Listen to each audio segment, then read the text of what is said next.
আজ সারা দিন জুড়ে রাজধানীর বিভিন্ন স্থানে বিক্ষোভ কর্মসূচি পালন করেন শিক্ষার্থীরা। বিভিন্ন স্থানে পুলিশ, ছাত্রলীগ ও শিক্ষার্থীদের মধ্যে দিনব্যাপী চলে ধাওয়া পাল্টা ধাওয়া এবং সংঘর্ষের ঘটনা।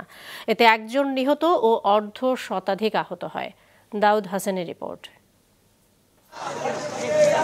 পূর্ব ঘোষণা অনুযায়ী গতকাল আন্দোলনরত শিক্ষার্থীদের উপর ছাত্রলীগের হামলা, প্রধানমন্ত্রীর বক্তব্য প্রত্যাহার ও কোটা সংস্কারের দাবিতে সকাল থেকে রাজধানীর বিভিন্ন স্থানে সড়ক অবরোধ করে আন্দোলনরত শিক্ষার্থীরা। এ সময় আন্দোলনে যোগ দেয় বিভিন্ন স্কুল কলেজের শিক্ষার্থীরাও।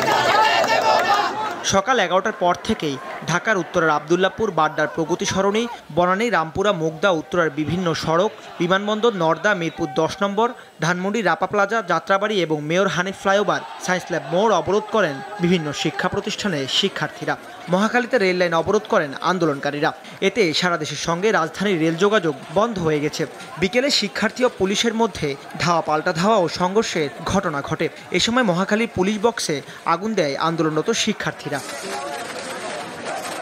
সকাল থেকে ঢাকা বিশ্ববিদ্যালয় ক্যাম্পাস থমথমে অবস্থা বিরাজ করলেও বিকেল থেকে উত্তেজনা ছড়াতে শুরু করে। বিকেল 3টার পর ঢাকা বিশ্ববিদ্যালয় শহীদুল্লাহ হল সহ বিভিন্ন হলের শিক্ষার্থীরা কেন্দ্রীয় শহীদ মিনারে জড়ো হতে থাকে। পরে আন্দোলনরত শিক্ষার্থীদের সাথে ছাত্রলীগের ধাওয়া পাল্টা ধাওয়ার ঘটনা ঘটে।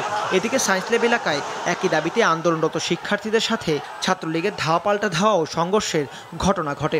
কালকে জাহাঙ্গীরনগর ইউনিভার্সিটি ভয়াবহতা আপনারা জানেন, কীভাবে তারা ছাত্রলীগের মধ্যে তারা অন্য লোকেরা যেভাবে আমাদের উপর হামলা করেছিল, আমরা তার তীব্র নিন্দা জানাই। আমাদের এই দাবি তো আমরা পূর্ণ আদায় না হতে আমরা মাঠ থেকে যাব না।